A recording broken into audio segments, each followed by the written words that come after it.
Chers amis, les amis de la Voix du Peuple, très bonne soirée à vous.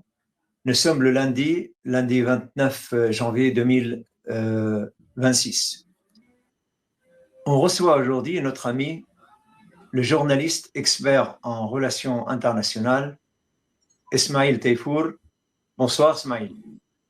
Bonsoir, Monsieur Adnan. Merci de m'inviter. Un grand honneur pour moi de dialoguer avec vous.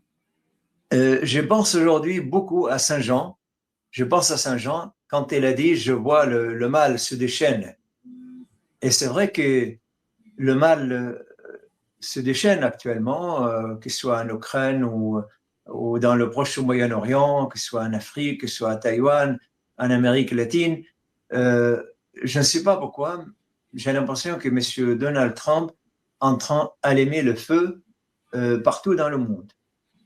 Et là, ce soir, avec Ismail, on va parler de ce qui se passe un petit peu en Iran. Et bien entendu, on ne peut pas dire tout ce qu'il faut dire sur le problème parce que c'est un problème qui date depuis les années 80, 79, 80 jusqu'à aujourd'hui. Donc, c'est un problème très compliqué. Juste pour l'histoire, Smaïl, j'étais à Abu Dhabi en 1978 et je vois devant mes yeux le Shah de l'Iran dans une ville historique en Iran qui s'appelle Persepolis. Il avait fait une fête, il a invité les leaders du monde entier. Et il a fait un discours, vraiment, pour lui, c'était soi-disant historique. Il a dit aux Européens, aux Africains, aux Arabes ou aux Amérique latine, vous êtes ici à Persepolis, c'est le capital de la culture du monde. C'est ici que la civilisation a commencé à rayonner sur le monde. Et puis, il a terminé son discours. Et là, aujourd'hui, on va rendre l'Iran au niveau des grands pays dans le monde. On va exploiter notre pétrole nous-mêmes, par nous-mêmes, pour nous-mêmes. Quand j'ai entendu moi-même ce discours, j'ai dit aux gens qui étaient autour de moi, probablement c'est le dernier jour de Shah d'Iran. Les Européens, les Américains, ils ne vont pas le laisser tranquille parce qu'il était, pardonnez-moi de dire, il n'était pas très intelligent de dire ça. Et absolument, voilà, pardon de vous couper, mon cher Adnan, excusez-moi de vous couper. Bien sûr. Pertinemment qu'en 1953, les Anglais comme les Américains ont renversé Mossadegh par rapport à ces considérations-là quand il était sur le point de nationaliser le pétrole. Donc, exactement. Quelques jours plus tard, d'un seul coup, soi-disant, le Shah de l'Iran, il n'est plus l'ami la plus proche de cœur des Américains et des Européens. On commence à entendre parler qu'il y a des émeutes dans la rue de Téhéran, dans le bazar, et puis dans les grandes villes. C'est incroyable, comme le champ des champignons, là, ça a poussé d'un seul coup. Et puis, on commence à entendre parler de Khomeini, qui était ici à Naples-le-Château, en France. Et quelques années plus tard, j'arrive, moi, en France. Avant, je n'étais pas en France, je ne connaissais pas qu'est-ce qui se passe ici. J'arrive et je rencontre un homme qui était très haut placé et il m'a expliqué comment il a pris Khomeini. Il m'a montré des photos de son domicile à côté de Paris jusqu'à l'aéroport de Air France, jusqu'à l'avion d'Air France, à l'aéroport d'Orly, et qu'il l'a amené à Téhéran. Donc, le régime iranien, c'était le fils de l'Europe, de l'Occident. Mais quelques mois plus tard, les problèmes ils sont commencés. Pourquoi? Parce que les Européens, ils n'ont pas pensé que Khomeini il va probablement changer sa stratégie. Il va jouer le nationalisme iranien.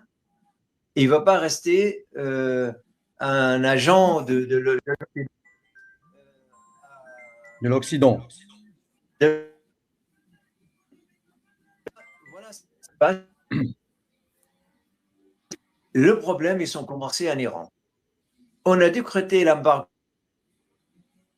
contre l'Iran. Moi, j'étais en Iran en 2019 j'ai découvert ce continent qui s'appelle l'Iran. C'est pas un pays, c'est un continent. Il est énorme. J'ai marché 3 mois en Iran, de sud au nord. J'ai découvert un pays, mais vraiment en plein mouvement, à tout point de vue, des gens travailleurs. J'étais surpris quand j'arrivais en Iran, dans chaque village, pendant 3 mois, ça veut dire 90 jours, j'étais reçu par des groupes de femmes. Ils me recevaient des groupes de femmes dans les écoles, dans les centres culturels, chez eux, chez elles à la maison, avec des hommes. Ça veut dire, j'étais surpris de l'émancipation de la femme iranienne. Et là, je ne suis pas en train de faire je veux dire, la propagande de l'Iran.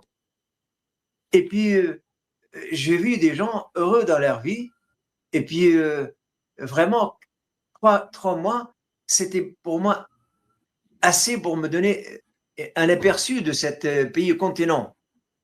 Et aujourd'hui, malheureusement, on voit des centaines de navires de guerre, des avions, des soldats américains qui se placent juste, qui sont en train d'encercler l'Iran pour le détruire. En ordre de Si on bataille. entend l'actualité, on met la main sur le cœur, on me dit, je ne sais pas, demain matin, qu'est-ce qui va se passer? Donc, Ismaël, toi, qui te suis ce dossier, j'ai vu, tu as fait un enregistrement hier ou ce matin, qui m'a beaucoup. C'est la raison pour laquelle je t'ai appelé. Alors, merci. Raconte-nous comment toi, tu lu ce qui se passe en Iran aujourd'hui. Bon, ce qui se présente, merci d'abord encore une fois, Monsieur Adnan, de m'inviter à votre chaîne. C'est un immense plaisir pour moi. Alors, pour reprendre votre question, ce qui se passe aujourd'hui et ce qui est présenté en apparence comme donc, on va dire, une guerre pour la liberté, la démocratie et la justice, pour libérer, bien sûr, en parenthèse, un peuple qui serait sous le joug d'une dictature théocratique, n'est autre qu'un conflit géopolitique et géostratégique que les Américains sont en train de mener contre ce qu'on appelle le régime iranien. Alors, qu'en est-il réellement? Pourquoi les États-Unis d'Amérique aujourd'hui veulent en finir avec ce régime? Pourquoi? La question donc essentielle à poser, je pense qu'il faudrait d'abord étudier la chose sous tous ses angles, notamment géopolitique, qui fait qu'aujourd'hui l'Iran est au cœur justement d'un projet géopolitique donc mené par les Américains pour des considérations économiques. D'abord c'était le Venezuela et aujourd'hui c'est l'Iran. Les États-Unis comme Israël pensent que c'est le moment ou jamais d'en finir avec ce régime. Sur un plan, on va dire, géostratégique, donc c'est une garantie qui sera offerte à Israël, sachant qu'Israël estime que le régime iranien veut en finir avec ce pays, qui fait que pour eux, c'est devenu, donc, on va dire, vital. Et c'est quasiment donc, un conflit existentiel pour l'État d'Israël. Aujourd'hui aussi, pour l'Iran, c'est la même chose. Ils sont quasiment dans la même dynamique de survie qui vise à sauver l'État iranien. Je préfère parler d'État iranien et pas de régime. Peut-être qu'on abordera la question tout à l'heure si on aura le temps. Mais les Américains, par justement cette guerre qu'ils veulent, on va dire, rapide, parce qu'ils ont parlé de ce qu'on appelle strike fast en anglais, qui veut dire frapper rapidement et se retirer. Donc les Américains veulent quasiment donc renverser le régime et en finir avec, on va dire, un obstacle géopolitique que constitue aujourd'hui l'Iran, qui est devenu énergétiquement et économiquement indépendant. Pourquoi? Parce que les Américains ont horreur à ce que les pays échappent à son contrôle. Ce qui se passe aujourd'hui, tout à l'heure, on a eu l'occasion de parler de Mossadegh. Vous avez vous-même parlé du Shah quand il a fait sa Persépolis, son fameux discours en disant qu'il allait nationaliser le pétrole. On connaît la suite. Donc, c'est même pas la peine de deviner pourquoi les Américains sont là. Ils veulent donc mettre la main bas sur les richesses de ce pays et surtout balayer ce qu'on appelle une force d'appoint. Parce qu'il faut savoir par là que l'Iran constitue quand même, on va dire, une force d'appoint ou d'appui pour les puissances émergentes, notamment la Chine, qui est aujourd'hui en phase de devenir la première puissance mondiale. Alors, les Américains, ils ne voudraient pas voir ce scénario. Il y a encore un autre aspect qui est à l'aspect économique. Les Américains sont endettés jusqu'au cou. Ils ne pourront jamais honorer leurs dettes et rattraper, on va dire, ce qui a déjà été perdu. Le seul moyen pour eux aujourd'hui, c'est de lancer une guerre contre l'Iran. Et par là, j'entends par là, par cette guerre, les Iraniens, si jamais ils seraient donc anéantis, en parlant du régime, les Américains auront donc les coudées franches pour lancer d'autres offensives plus tard contre des pays qu'ils jugeront hostiles à leurs intérêts dans le coin. Donc, il faut peut-être s'attendre à ce que l'Arabie saoudite aussi passe par là, parce qu'elle est à la tête aussi d'énormes gisements de pétrole et de pas mal de richesses. Mais pour les Iraniens, s'ils arrivent justement à en finir avec ce pays, c'est que la Russie et la Chine seront quasiment, on va dire, en état de déséquilibre. Leur position sera bancale, en fait, parce qu'ils ne pourront pas continuer leur projet politique qui s'articule justement sur l'allié iranien qui se trouve sur un corridor où passe justement la route de la soie. C'est d'ailleurs une des raisons principales. Pas la seule, mais une des raisons principales de ce conflit qui oppose aujourd'hui, en apparence, les Américains et les Iraniens, mais en définitive, c'est la Chine aussi qui est visée. Alors, si demain, cette guerre généralisée, pour ne pas dire guerre nucléaire ou troisième guerre mondiale, c'est que les Américains ont pour objectif justement de déstabiliser l'ordre international et par voie de conséquence le système financier et monétaire international, et que par voie de conséquence, encore une fois, sera donc quasiment détruit, et les Américains vont bénéficier, dans le sillage de ce désordre, de l'effacement de leurs dettes. D'ailleurs, je pense que c'est le seul moyen pour eux pour en finir avec la dette qu'ils traînent derrière eux. On voit bien aujourd'hui quelles sont ces visées, parce que tout à l'heure, j'ai parlé de la Libye, ou plutôt de l'argument de liberté, etc. S'ils voulaient apporter assistance à un peuple, il faudrait commencer déjà par les Palestiniens. Il faut commencer aussi par les Druzes qui sont au sud de la Syrie. On va parler tout à l'heure, on va parler bien sûr tout à l'heure là-dessus. Bien sûr, on en parlera, il n'y a aucun problème. Juste un mot, Ismaël, quand on dit le régime iranien ou le régime en Iran, je veux dire, l'Iran, c'est un pays qui fait 2 500 000 km², 6 fois plus que la France. Donc, l'Iran pourrait être… Oui, pardon, dites-moi. Oui, je vous écoute. L'Iran, c'est 2,5 millions pratiquement de kilomètres carrés. 1 600 000 km². 1 600 000 km². 1 million ou 2 millions, je pense que c'est 2 millions. Mais à vérifier, c'est pas. Mais en tout cas, c'est un immense continent. On dit le régime. Je veux dire, un pays continent. Or, quand on parle de l'Angleterre, on dit le Grande-Bretagne. Or, c'était une petite île. Je veux dire, le deux poids, deux mesures. Quand l'Iran était en train de faire la guerre à l'ennemi numéro 1 de l'Europe, de l'Occident, Daesh, tout le monde applaudit l'Iran. Tout le monde va en Iran. Aujourd'hui, soi-disant que Daesh n'existe plus, mais ça y est, là, ils sont ressortis de leur prison de la Syrie. Je ne sais pas qui va faire la guerre à Daesh. Je ne sais pas pourquoi, c'est deux poids et deux mesures, et c'est le point le plus essentiel. Si tu as des informations, moi j'en ai, pour les manifestations qui sont passées en Iran, c'est Elon Musk en personne qui les a téléguidées à partir de son compagnie. Son réseau Starlink. Voilà. Donc, Starlink. Si tu as quelque chose là-dessus, c'est intéressant de le dire. Bien sûr. Alors, d'abord, il faut commencer par dire qu'il y a donc une guerre de narratifs. Il y a le narratif occidental, bien sûr, qui s'articule sur le droit de l'homme, la liberté, la démocratie. Mais bien sûr, Monsieur Adnan, vous savez comme moi que les peuples ne sont plus dupes, notamment les peuples arabes. Ils ont compris depuis 2003, depuis quand on avait accusé Saddam Hussein de détenir ce qu'on appelle les armes de destruction massive. Il s'est avéré par la suite… Quand Columba a montré aux Nations Unies avec sa fiole. Oui, Safiol. Et puis, il avait reconnu lui-même, avant de mourir, hein, d'ailleurs dans ses mémoires, et aussi, il avait reconnu qu'il avait fait, il a plutôt menti, qu'il s'agissait plutôt d'un mensonge d'État. Alors aujourd'hui, on est quasiment dans la même dynamique guerrière, c'est-à-dire il faut donner un habit, il faut un habit politique.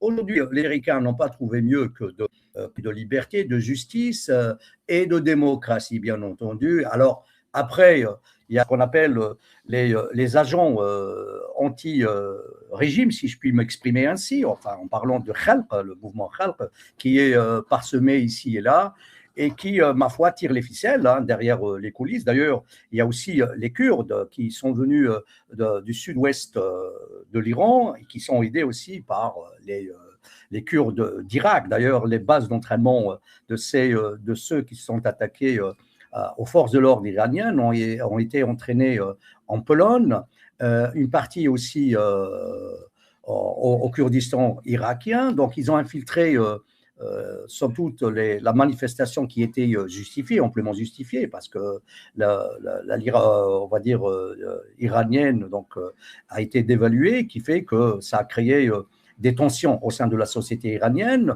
Ça a commencé, il faut le rappeler, par des émeutes de commerçants. Après, il y a eu ce qu'on appelle l'intervention des forces exogènes, ou si vous voulez extérieures, qui sont intervenues pour justement, on va dire, retourner la situation à leur faveur. Parce que d'ailleurs, je me permets, Ismaël, je me permets de dire que c'est exactement le même scénario qui s'est passé en 1789, le même scénario qui s'est passé en 2011 en Syrie. Absolument. En Syrie, j'étais là. Il y a des gens qui manifestent pour tirer sur la police nationale syrienne. Absolument. Cachés sous banderole de liberté, d'égalité, de fraternité. C'est exactement la même chose qui s'est passé en Iran. Et voilà. Toujours dans le deux poids, deux mesures.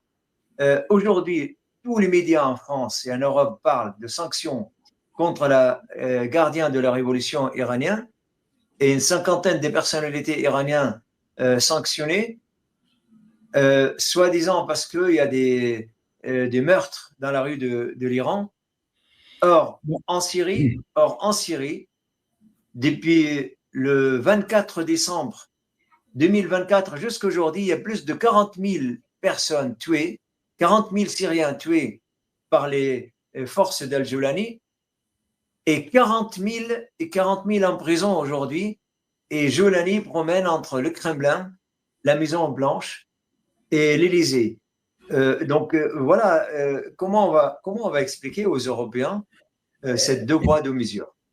Écoutez, en politique, il n'y a pas de secret, il n'y a que des intérêts. Donc, il n'y a jamais d'éternelle, on va dire, haine, ni d'éternelle amitié. Donc, on voit bien qu'il n'y a que les intérêts qui priment. Donc, les États, en fait, en termes de relations internationales, s'articulent sur les intérêts propres à chaque pays. Alors, l'Occident, aujourd'hui, son intérêt est de quasiment contrôler la région du Moyen-Orient. D'ailleurs, il y avait un écueil qui était Bachar al-Assad, qui alimentait la résistance et libanaise et palestinienne, qui a fait que ça a déplu aux Occidentaux. Donc, il fallait lui trouver, on va dire, un squelette dans l'armoire. Donc, chose qui a été trouvée vite fait, la guerre confessionnelle, le meurtre contre des citoyens syriens pacifiques, etc. On connaît la panoplie, bien entendu.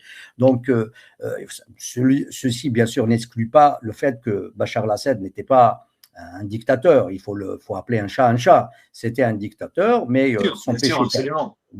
son péché capital, au fait, ça a été d'aider le Hezbollah et les factions palestiniennes à résister à Israël. Je pense là qu'il s'agit là du principal motif, justement, de ce renversement. Il y a aussi un pays qu'il faudrait quand même dénoncer, c'est la Russie.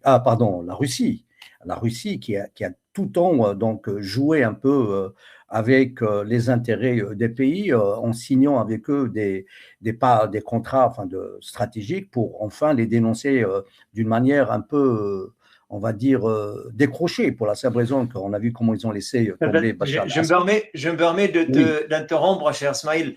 Moi, je suis connu d'être un ami de la Russie et un ami de Russe, je ne veux pas dénoncer, mais je veux dire, je suis tellement désolé, mais vraiment déçu, énormément déçu, que là, Vladimir Poutine, avant-hier, reçoit Joulani, qui a tué beaucoup de Russes, beaucoup de soldats russes. Et donc, comme c'est le contrat des pétroles et de gaz sont plus importants de 100 de Russes. Cher Smaïl, on va juste terminer par un mot.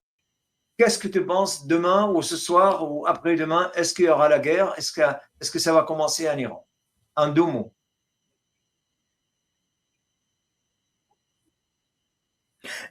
Non, compte tenu des informations en ma possession, mon cher Adnan, je ne crois pas que ça va se faire de sitôt. Mais cela ne veut pas dire que l'épée de Damoclès soit retirée de la tête du régime iranien. L'épée est toujours là, sauf que les Américains, entre autres, ont reçu des informations faisant état de possession d'armes d'une autre génération chez les Iraniens. Il y a aussi les armes donc électromagnétiques, hein, dont le fameux missile Priyama, qui veut dire la fin du monde, que l'Iran détient. Il y a aussi ce spectre de la bombe atomique que les Iraniens auraient donc testé il y a quelques jours de cela, et puis qui fait que Donald Trump a été obligé de réviser sa position vis-à-vis de l'Iran. Si une fois toutes ces craintes seront dissipées, bien sûr, ils ne vont pas lésiner sur le moyen, là, sachant qu'il y a quand même toute une armada qui a été mobilisée hein, depuis tous les océans pour les agglutiner autour du golfe d'Ormuz pour une attaque imminente. Aujourd'hui, s'ils ne l'ont pas fait, c'est parce que, comme je viens de le dire, ils ont reçu toutes ces informations qui ont a priori échappé aux services de renseignement occidentaux et qui fait que cette frappe, il ne faut pas l'attendre de sitôt, sachant que aussi les Iraniens sont sûrs d'eux. D'ailleurs, c'est la raison pour laquelle les Américains sont restés quand même un peu, on va dire, prostrés devant la réaction des Iraniens, à commencer par les déclarations du ministre des Affaires étrangères iranien qui avait fait part justement de sa volonté, la volonté même enfin, de l'armée iranienne hein, pour se focaliser sur une défense massive et efficace. Plutôt que de négocier, sachant que Donald Trump, devant son incapacité à gérer cette crise guerrière, si vous voulez, a quasiment appelé les Iraniens à les négocier, bien sûr, avec ses propres conditions, chose que les Iraniens ont refusé d'emblée. Ils ne font plus confiance à Donald Trump puisqu'il a rompu avec ce qu'on appelle la tradition diplomatique, et qui fait que les Iraniens aujourd'hui, je pense qu'ils ont les moyens de leur déclaration et les moyens de leur politique, mon cher Adnan. Merci beaucoup, Ismail. Merci. Et je pense que l'Iran mérite qu'on refasse 1, 2, 3 émissions pour rentrer dans les détails. Ce soir, on a juste donné ce qu'on appelle des grands titres. Voilà, mais les prochaines émissions, on rentre dans les détails. Merci beaucoup. Il y a beaucoup d'informations à donner, mon cher Adnan. Absolument. Chers amis, amis de notre chaîne La Voix du Peuple, moi-même et mon ami Laurent Bastide, on souhaite que vous vous abonnez à cette chaîne. Et si vous avez des choses à dire, on sera ravis de vous recevoir, de vous accueillir, de dire ce que vous avez envie de dire, partager. Aujourd'hui, pour nous, c'est vraiment sur le partage de l'information pour ne pas rester isolé et chacun dans son coin. Donc, La Voix du Peuple vous salue et on reste avec vous dans d'autres émissions, dans d'autres informations. À très bientôt.